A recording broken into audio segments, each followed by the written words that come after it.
అవును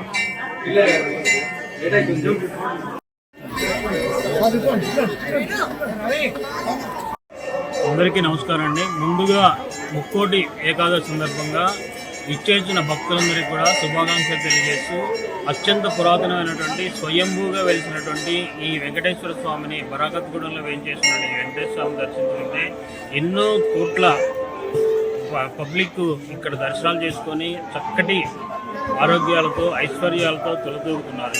అదేవిధంగా ఈ ముక్కోటి సందర్భంగా ఇంతమంది భక్తులకు వచ్చేందుకు ఏర్పాట్లు చేసినందుకు అన్ని రకాల క్యూ లైన్లు, మంచినీటి సౌకర్యము, అన్ని ఏర్పాట్లు చేయడం ఏంటంటే స్థానికంగా ఉన్నటువంటి దేవాలయ కమిటీ చైర్మన్ గారు, అదేవిధంగా ఈఓ గారు, అదేవిధంగా స్థానిక సంస్థల పెద్దలందరూ కూడా ఈ దర్శనానికి చక్కటి ఏర్పాట్లు చేశారు. పోలీస్ శాఖ వారు మంచి ఏర్పాట్లు చేసి వారు భక్తులకు ఎటువంటి దర్శనం ఇబ్బంది లేకుండా చక్కటి క్యూ లైన్ల ద్వారా క్యూ లైన్లో పంపించడం జరుగుతుంది.